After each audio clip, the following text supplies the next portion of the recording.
प्रशासनिक व्यवस्था में बुधवार को एक बड़ा फेरबदल देखने को मिला, जिसे राज्य सरकार की ओर से प्रशासनिक सर्जरी कहा जा रहा है। इस सर्जरी के तहत कई जिलों के आईपीएस, कलेक्टर, अपर कलेक्टर, संयुक्त कलेक्टर, डिप्टी कलेक्टर और मुख्य कार्यपालन अधिकारियों की जिम्मेदारियों में व्यापक बदलाव किया गया है।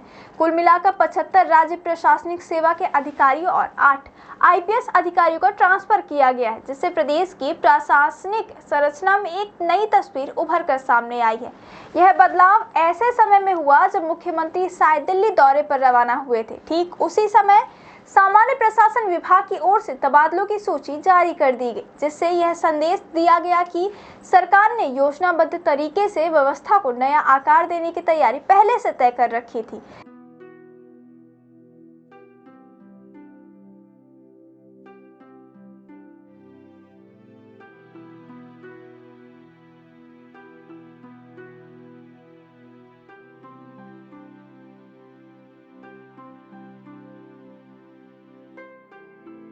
सामान्य प्रशासन विभाग की अवर सचिव क्लेमेंटीना लकड़ा द्वारा जारी आदेश के मुताबिक सुमित कुमार को बिलासपुर से जगदलपुर स्थानांतरित किया गया है, जहां उन्हें नगर पुलिस अधीक्षक की जिम्मेदारी दी गई है। इसी प्रकार ईशु अग्रवाल को राजनांदगांव से रायपुर, मयंक मिश्रा को सरगुजा से रायगढ़ और हर्षित मेहर को रायगढ़ से दुर्ग ट्रांसफर किया गया। इसके अलावा राज्य में भ्रष्टाचार पर नकेल कसने और आर्थिक अपराधों की जाँच को सशक्त बनाने की दिशा में भी बड़ा कदम उठाया गया है।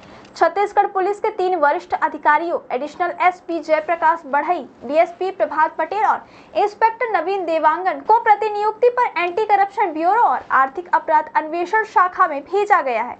इससे स्पष्ट संकेत मिलता है कि सरकार न केवल प्रशासनिक सशक्तिकरण बल्कि पारदर्शिता और जवाबदेही बढ़ाने पर भी जोर दे रही है। गौरतलब है कि इस प्रशासनिक सर्जरी की चर्चाएं लंबे समय से चल रही थी और बुधवार को हुई इस व्यापक बदलाव से यह स्पष्ट हो गया है कि सरकार अब फॉरेंसिक आधारित प्रशासन की ओर कदम बढ़ा रही है। इससे ठीक एक दिन पहले यानी मंगलवार को भी 5 आईएएस अधिकारियों के तबादले किए गए थे, जिनमें नम्रता जैन को रायपुर का अपर कलेक्टर नियुक्त किया गया था। यह पूरी कवायद इस ओर इशारा करती है कि छत्तीसगढ़ सरकार अधिकारियों की भूमिकाओं और जिम्मेदारियों को पुनर्गठन कर उनकी कार्यक्षमता को बेहतर ढंग से उपयोग में लाने की रणनीति पर काम कर रही है। इन बदलावों के जरिए शासन व्यवस्था में नई ऊर्जा लाने, सेवा वितरण में तेजी लाने और प्रशासनिक सुस्ती को तोड़ने का प्रयास किया गया है। आने वाले समय में यह देखना रोचक होगा कि इस बदलाव का प्रदेश की विकास गति और जनता तक सेवाओं की पहुंच पर क्या प्रभाव पड़ता है। इस घटनाक्रम पर आपकी क्या राय है? क्या यह बदलाव सकारात्मक दिशा में एक कदम है या सिर्फ दिखावटी कवायद? हमें अपने विचार कमेंट में जरूर बताएं।